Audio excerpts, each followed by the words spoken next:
কি রান্না করবে আজকে? নতুন স্টাইলে পালং শাক করছি, দেখো সুন্দর নতুন করে। স্টাইল? হ্যাঁ, ভালো টেস্টি হয় এরকম করে ও হলে আচ্ছা আচ্ছা, খেতে। দেখি দেখি। এই যে তেলটা তেতে গেছে, হ্যাঁ হ্যাঁ। ভালো গরম হয়ে গেছে। এবার আচ্ছা।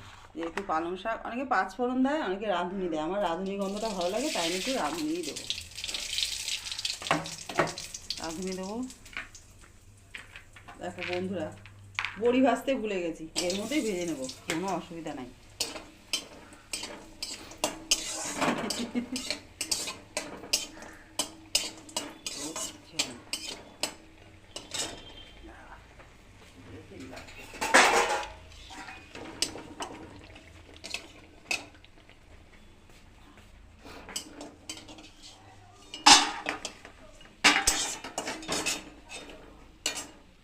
এবার দিয়ে দেবো আলু।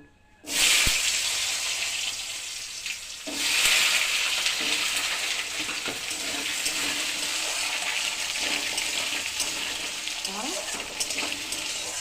আলু দিয়ে দেবো। আর এর মধ্যে দেবো একটু নিরামিষ। আর কিছু ভাজার দরকার নেই, পাঁচ মিশাই দেখ। আর হুম। হলুদ দেবো একটু কালার আসার জন্য, তাহলে আলুটা ভালো কালার আসে। তারপর সবজি দিয়ে দেবো।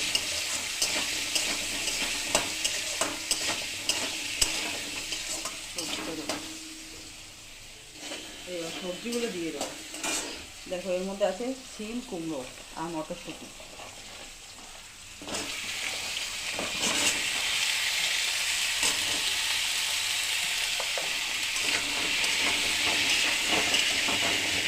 টমেটোটাও দিয়ে দেবো, টমেটো কাঁচা লঙ্কা।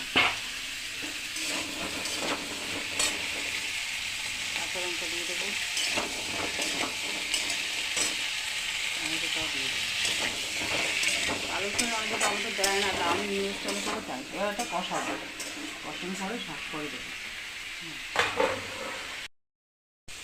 বন্ধুরা দেবো একটু কাঁচা লঙ্কা কম দিয়েছি না, একটু লঙ্কা গুঁড়ি দেবো, একটু স্পাইসি হবে আর কি। পালং শাক অনেকে সিম্পলভাবে খায়, হ্যাঁ। আমি স্পাইসি করে করবো। এবার দেবো একটু সবজি মশলা।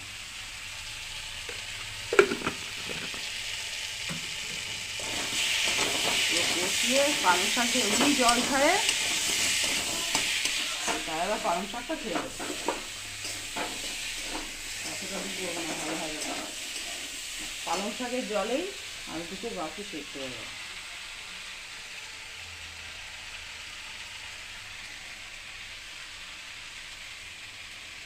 দুই দিন করবো, এত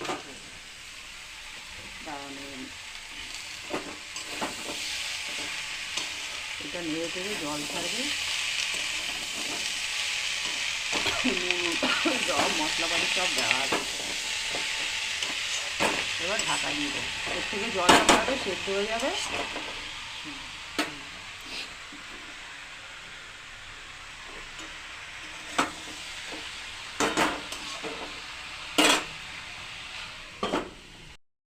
আস্তে আস্তে করেই দিয়ে দেবো।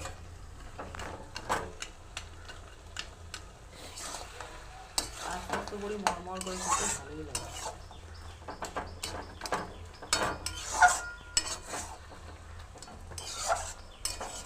মরমর করে কামড়ে খাওয়া, তাই তো? হ্যাঁ হ্যাঁ।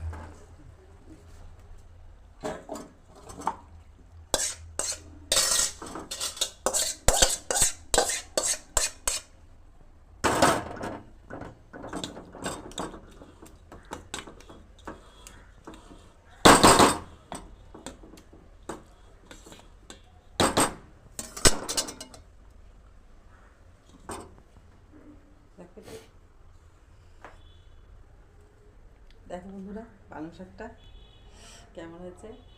আমরা তো এইভাবেই খাই, আর অনেকে অনেক রকমভাবে সব সবজি মিশিয়ে একবারে কড়াইতে দিয়ে দেয়, ওটা ভালো লাগবে জানি না অতটা, কিন্তু আমরা এইভাবে করেই খাই, স্পাইসি করে। আর খুবই ভালো লাগে। আর তোমাদের যদি আমার রান্নাটা ভালো লেগে থাকে, তাহলে তোমরা একটা লাইক আর সাবস্ক্রাইব করে দিও, আর তোমরা আমাদের পাশে থেকো। এবার ঠিক আছে, আবার দেখা হবে।